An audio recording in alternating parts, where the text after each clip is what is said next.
Hello guys and welcome back to my channel. इससे पहले के पार्ट में हम लोगों ने देखा था वो चार वर्ग उस डेड बॉडी को अच्छे से चेक कर रहे थे। इस लेटर के सिवा उन्हें कुछ भी नहीं मिलता और यहाँ पर लंच चैनल उनसे पूछते हैं कि यहाँ पर किसी विलेजर की मिसिंग होने की उनके पास कोई खबर है क्या। तो यहाँ पर डिसाइपल्स कहते हैं कि यहाँ बहुत सारे विलेजर्स हर दिन मिसिंग होते हैं, उनमें से हमें ढूंढना होगा। लंच चैन अब उन्हें ढूंढने के ऑर्डर्स दे देते हैं और अब वो यांग चैंग, वांग जी और विंग से कहते हैं तो अब हमें क्या करना चाहिए। यहाँ पर अब निहोसन आगे आते हुए कहता है मेरे हिसाब से पहले तो हमें 3 चीज़ों पे कुछ भी करने से पहले ध्यान देना चाहिए। यहाँ पर निहोसन ये कहते हुए अब सबको ग्रीट करता है और विंग अब निहोसन के पास जाता है और कहता है रुतनी, अच्छा हुआ आप टाइम पे आ गए, मैंने आपको इसीलिए सब कुछ मैसेज में बताया था। निहोसन कहता है ब्रदर वी, आप चिंता मत कीजिए, यहाँ पर मैंने सारी चीज़ें अच्छे से देख ली हैं। यहाँ पर जैसे मैंने पहले कहा हमें 3 चीज़ों पे सबसे ज़्यादा ध्यान देना चाहिए। पहला कि यहाँ पर लनवांग जी और वेओशान एक दूसरे से यहाँ पे 10 कदम के ज़्यादा दूर नहीं जा सकती। दूसरा, वो दोनों की सोल्स अभी उनकी रियल बॉडीज़ में नहीं है और वो दोनों एक दूसरे के पास्ट के बारे में कुछ भी नहीं जानते और ना ही ब्रदर वे के बारे में लनवांग जी उनके पावर्स का इस्तेमाल करना जानते हैं। और यही सेम बात यहाँ पर लनवांग जी के लिए भी अप्लाई होती है। यहाँ पर यांग चैंग कहता है और तीसरी यहाँ पर निहोसन कहता है तीसरी बात तो सवाल है कि क्यों जूनियर डिसाइपल्स के बदले सिर्फ यहाँ पर ब्रदर वे को मांगा गया है।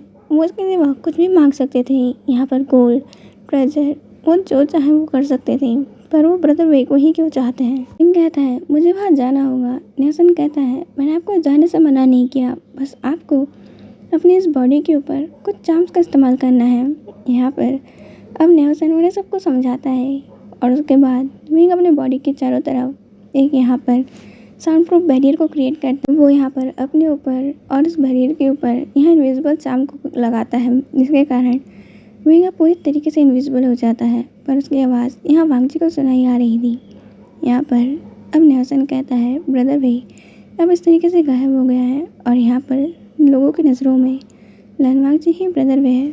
यहाँ पर ब्रदर वे उनको सारी चीज़ें अब उनके साथ चलते हुए ही यहाँ पे सब बताते रहेंगे। इसके कारण यहाँ पर मास्टर लैन वैसे ही बिहेव करेंगे जैसे ब्रदर वे करते हैं, तो किसी को कुछ पता भी नहीं चलेगा। बाद में वो सही टाइम देख के एक दूसरे को बचा भी सकते हैं और वो लोग वापस आ जाएंगे। और उन पर नज़र रखने के लिए हम लोग कुछ असैसिन्स को उन सब के साथ भेजेंगे जो दूर से ही मास्टर वे और ब्रदर वे के ऊपर ध्यान रखेंगे। यहाँ पर लैंसेचन कहते हैं ये सारी चीज़ें सही हैं, पर यहाँ पर हमें इस चीज़ का बहुत ध्यान रखना होगा क्योंकि लनवांग जी, उसके फेशियल एक्सप्रेशन और मास्टर वे के यहाँ पर बोल ढंग बहुत कुछ अलग है और हमारे पास सिर्फ एक ही दिन है। लोग ज़रूर हमसे हमारी स्वॉर्ड्स ले लेंगे, इसलिए मास्टर वे की स्वॉर्ड और मास्टर लेन की स्वॉर्ड्स यहाँ पर दोनों ही ब्रदर वे कैरी करेंगे, ताकि जैसे ही वो अपने चार्म से बाहर आए उनके पास उनकी स्वॉर्ड्स हो फाइट करने के लिए और हम लोग बैकअप के लिए वहाँ तैयार ही होंगे। वो लोग ऐसे ही यहाँ पूरे रात बैठ के प्लान डिस्कस करते हैं और अब वो दिन आ जाता है जहाँ पर विंग को उन लोगों के पास जाना था। विंग यहाँ पर अब लैन क्लैन के बैक माउंटेन में पहुँच चुका था। यहाँ पर कुछ मास्टरमैन्स आते हैं और यहाँ पर वो लोग जैसे ही विंग के करीब पहुँचते हैं उसके हाथों को यहाँ पर रस्सियों से बांध देते हैं। वो लोग यहाँ पर विंग की बॉडी के ऊपर यहाँ पर अपनी पावर्स का इस्तेमाल करते हैं और विंग को बेहोश करने की कोशिश करते हैं। जैसे कि विंग की बॉडी के अंदर लनवांग जी है और उसके स्पिरिचुअल पावर्स इन लोगों से ज़्यादा है, इसलिए इनके छोटे मैजिक से वो बेहोश नहीं होता है। पर विंग उसे कहता है पीछे से लंझा प्लीज़ यहाँ पर तुम बेहोश होने की एक्टिंग करो, वरना हमें यहाँ टाइम लग सकता है और उन्हें यही डाउट हो जाएगा। लनवांग जी भी वैसे ही करता है और विंग इस हिसाब से सबको फॉलो करता है कि वो गलती से भी किसी से टच ना हो जाए और ना ही किसी को डाउट हो। सभी लोग यहाँ पर एक मिस्टीरियस से जंगल में आ चुके थे और इस जंगल के बीचों बीच एक मास्कमैन बैठा हुआ था और जो देखने से यहाँ पर सबका ही लीडर लग रहा था। अब वो यहाँ पर विंग को उनके सामने फेंकते हैं और वांग जी जिसे अब गुस्सा आता है तो अपनी हाथ की मुट्ठी को टाइट कर लेता है। विंग पीछे से कहता है लंझा प्लीज़ यहाँ शांत हो जाओ। यहाँ पर अब वो लोग वांग जी के फेस के ऊपर एक गंदा सा पानी डाल देते हैं क्योंकि इस जंगल में कौन ही साफ पानी की उम्मीद करता है। वांग जी यहाँ होश में आ जाता है। गुस्से में पूछता है, तुम कौन हो और तुम क्या चाहते हो? मुझे यहाँ पर ऐसे क्यों बुलाया है? अब वहाँ पर वो मास्क मैन जिनका हेड था वो कहता है, बेबुशान, कितनी बुरी बात है कि तुम यहाँ पर जो तुम्हारे लिए अच्छा करना चाहते हैं उस पर यूँ गुस्सा कर रहे हो। यहाँ पर तुम उन लोगों के सर्वेंट बने हुए हो जिनके कारण तुम्हारे पेरेंट्स की डेथ हो गई। कहता है, तुम्हारा क्या मतलब है? और यही सेम बात यहाँ पर लंजा उसके लिए रिपीट करता है। यहाँ पर सीरियस पर्सन कहता है, मुझे इससे क्या मतलब है? वो सारी चीज़ें तुम छोड़ो, मैं यहाँ तुम्हारे प्रॉफिट के लिए आया हूँ। यहाँ पर तुम हमारे साथ मिल जाओ। यहाँ पर लैंड क्लैन के अंदर हम लोग अटैक करेंगे, उसको तुम लीड करोगे। हम पूरे कल्टीवेशन वर्ल्ड को यहाँ पर उनके घुटनों पे ला देंगे। उसके बाद हम लोग सुपीरियर होंगे। हम यहाँ पर पूरे कल्टीवेशन वर्ल्ड पे रूल करेंगे और यहाँ पर हम तुम्हें वो पावर देंगे जिसके कारण तुम सबसे बदला ले सको।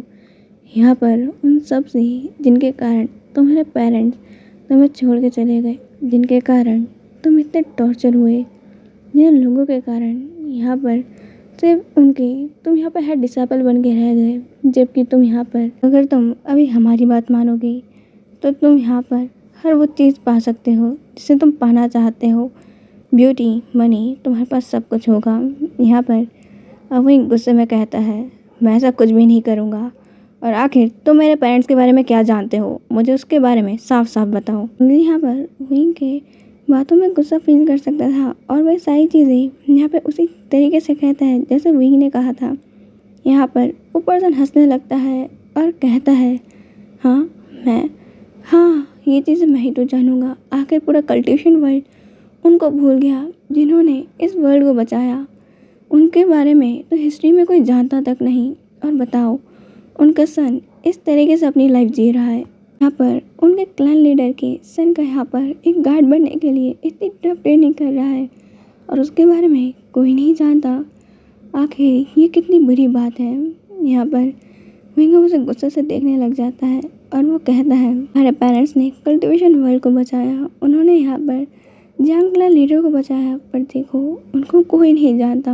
और यहाँ पर लगभग लोग तुम्हें सिर्फ यही कहते हैं, तुम एक सर्वेंट के सन हो के यहाँ पर कैसे जंग क्लैन में रह सकते हो, उनका हेड डिसेबल बन सकते हो। और यहाँ पर जंग क्लैन लीडर खुद अपने बेटे से ज़्यादा तुमसे कैसे प्यार कर सकते हैं? कहीं तुम उनके इलेजिटिमेट चाइल्ड तो नहीं? विंग अब गुस्से में यहाँ पर वांगजी से कहता है, मार डालो लंजा। यहाँ पर अब वांगजी अभी कुछ करता नहीं है और विंग चिल्ला रहा था, लंजा इसे मार डालो। यहाँ पर वांगजी अभी भी विंग की बातें सुन के कुछ भी नहीं करता और वो पर्सन को वांगजी बोलने देता है जब वो बोल रहा था। और वो पर्सन कहता है, तुम्हें पता है वो उस रात को कैसे मरे थे? और ये सारी चीज़ें अब वहाँ फिर से बोलने लगता है, अगर तुम्हें कुछ भी जानना है तो हमारे सर्वेंट बन जाओ। वो एक पिल को आगे करता है। यहाँ पर उस पिल के अंदर एक जिंदा सेंटीपीड था और अगर वो लोग हर दिन उसको उसका एंटीडोट ना दें तो ये सेंटीपीड यहाँ पर विंग की बॉडी के अंदर अपने अंडे दे देगा, जिसके कारण विंग वैसे ही मर जाएगा, क्योंकि वो सेंटीपीड को अपने एग को बड़ा करने के लिए ब्लड चाहिए और वो ब्लड यहाँ पर हमारी बॉडी के अंदर से ही लेगा। और जब तक एंटीडोट देते जाएंगे वो सेंटीपीड सोता रहेगा। विंग इस पेल के बारे में बहुत अच्छे से जानता है और वो वांगजी को कहता है, इसे फेंक दो लंजा, यहाँ पर इसके अंदर एक सेंटीपीड है। और वांगजी वैसे ही करता है। वो मास्क मैन अब यहाँ पर अपने सभी लोगों को विंग के ऊपर तलवार तारने को कहता है और कहता है, हमारी बात मान लो बेबुशान, यहाँ पर अगर तुम वैन क्लैन के साथ दोगे सब कुछ पा सकते हो, तुम बदला ले सकते हो। यहाँ पर अब और नहीं सुन सकता था। वो अब यहाँ पर साउंड बैरियर और इनविजिबल चार्म को हटाता है और अपनी स्वॉर्ड निकालकर यहाँ पर उस इंसान के गले पे रख लेता है। आखिर तुम्हारी हिम्मत कैसे हुई अपने इस गंदे मुंह से मेरे पेरेंट्स का नाम लेने की? और दूसरी बात, उन वेंस का मैं जानता हूँ, मेरे पेरेंट्स की डेथ में उन्हीं का हाथ था। और सालों पहले जो हुआ, अगर उसके बारे में कोई कुछ जानता नहीं भी है और मेरे पेरेंट्स अगर सबके लिए गायब भी हैं, तब भी यहाँ पर तुम कोई नहीं होते हो उनके बारे में ऐसा कहने वाले।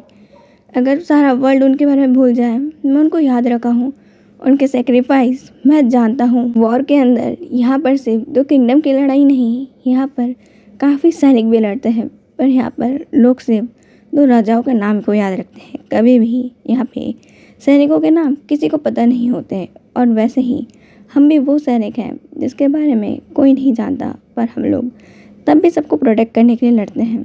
और यहाँ पर कोई अच्छा करे और उसको सब लोग जाने, ये हर बार ज़रूरी नहीं होता। कई काम गुमनाम भी होते हैं। और ये कहते हुए ही वही यहाँ पर उस पर्सन का गला काट देता है।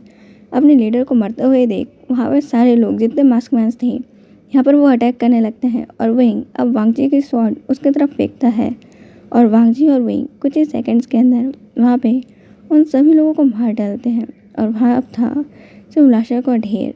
और यहाँ पर अब वहीं और वांगजी उन लोगों को अच्छे से चेक करने लगते हैं कि उन्हें कुछ मिले, और वो सारे मास्कमैन के मास्क हटाते हैं तो उन्हें पता चलता है यहाँ पर जिनका लीडर था वो बंचाओ का राइट हैंड है। कहता है लंजा जल्दी चलो, हमें वहाँ पे लैंड क्लाइंस जाना होगा, और सारे यहाँ पर अब क्लाइंस को रिपोर्ट करनी होगी कि यहाँ पे उन्हें अपनी सिक्योरिटी पर ध्यान देना चाहिए।